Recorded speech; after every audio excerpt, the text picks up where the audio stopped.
ಯಾರ್ಯಾರಿಗೆಲ್ಲ text message ಅಥವಾ ಮೇಲಲ್ಲಿ document verification successfully ಅಂತ message ಬಂದಿರುತ್ತೋ ಅವರು ಈ ನೆಕ್ಸ್ಟ್ ಪ್ರೋಸೆಸ್ನ ಫಾಲೋ ಮಾಡಬೇಕಾಗತ್ತೆ. UECMS ಲಾಗಿನ್ ಆಗಿ ಸ್ಟೂಡೆಂಟಲ್ಲಿ ನಿಮ್ಮ ಯೂಸರ್ ನೇಮ್ ಮತ್ತು ಪಾಸ್ವರ್ಡ್ನ ನೀಟಾಗಿ ಎಂಟರ್ ಮಾಡಿ, ಯಾವುದೇ ರೀತಿ ತಪ್ಪುಗಳನ್ನ ಮಾಡಬೇಡಿ. 1-2 ಸಲ ವೆರಿಫೈ ಮಾಡ್ಕೊಳ್ಳಿ. ಎಂಟರ್ ಕ್ಯಾಪ್ಚಾ ಅಂತಿರುತ್ತೆ, ಅಲ್ಲಿ ಹೋಗಿ ಕೆಲವು ನಂಬರ್ಸ್ ಇರುತ್ತೆ, ಆ್ಯಸ್ ಇಟ್ ಈಸ್ ಅದನ್ನ ಎಂಟರ್ ಮಾಡಿದ್ರೆ ಹೋಮ್ ಪೇಜ್ ಓಪನ್ ಆಗುತ್ತೆ. ಹೋಮ್ ಪೇಜ್ ಓಪನ್ ಆದಮೇಲೆ ಅಲ್ಲಿ ಕ್ರಿಯೇಟ್ ಅಥವಾ ವ್ಯೂ ಅಪ್ಲಿಕೇಶನ್ ಅಂತ ಒಂದು ಆಪ್ಷನ್ ಇದೆ. ಅಲ್ಲಿ ವ್ಯೂ ಅಪ್ಲಿಕೇಶನ್ನ ಕ್ಲಿಕ್ ಮಾಡಿ, ನೆಕ್ಸ್ಟ್ ವ್ಯೂ ಎಕ್ಸಿಸ್ಟಿಂಗ್ ಅಪ್ಲಿಕೇಶನ್ ಡೀಟೇಲ್ಸ್ನ ಕ್ಲಿಕ್ ಮಾಡಿ.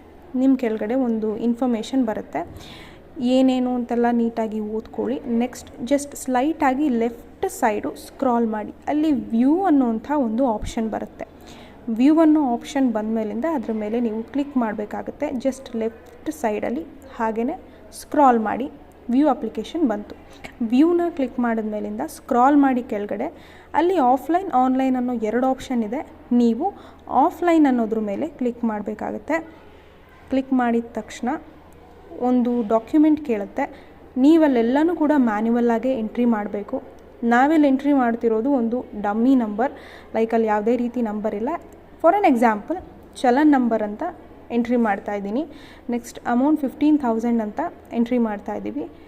ನೀವು ಯಾವ ಡೇಟಲ್ಲಿ ಚಲನ್ ಕಟ್ಟಿದ್ದೀರಾ ಆ ಡೇಟ್ನ ಕ್ಲಿಯರಾಗಿ ಸೆಲೆಕ್ಟ್ ಮಾಡಿಕೊಂಡು ಎಂಟ್ರಿ ಮಾಡಿ. ನೆಕ್ಸ್ಟ್ ಚೂಸ್ ಫೈಲ್ ಅಂತಿದೆ. ಇದಕ್ಕೂ ಮುಂಚೆ ನೀವು ಚಲನ್ನ ಫೋಟೋ ತೆಗೆದು ಸ್ಕ್ಯಾನ್ ಮಾಡಿ ಗ್ಯಾಲರಿನಲ್ಲಿ ಇಟ್ಕೊಂಡಿರ್ತೀರ. ಅದನ್ನು ಜಸ್ಟ್ ಸೆಲೆಕ್ಟ್ ಮಾಡಿ ಅಪ್ಲೋಡ್ ಮಾಡಿದ್ರೆ ನಿಮ್ಮ ಕಂಪ್ಲೀಟ್ ಅಪ್ಲಿಕೇಶನ್ ಫಾರ್ಮ್ ಡೀಟೇಲ್ಸ್ ಎಲ್ಲ ಫಿಲ್ ಮಾಡಿರ್ತೀರ. ಅಲ್ಲಿ ಸಬ್ಮಿಷನ್ ಕೊಟ್ಟರೆ ಅಲ್ಲಿಗೆ ನಿಮ್ಮ ಅಪ್ಲಿಕೇಶನ್ ಪ್ರೋಸೆಸ್ ಕಂಪ್ಲೀಟ್ ಆಗುತ್ತೆ. So don't make any mistakes.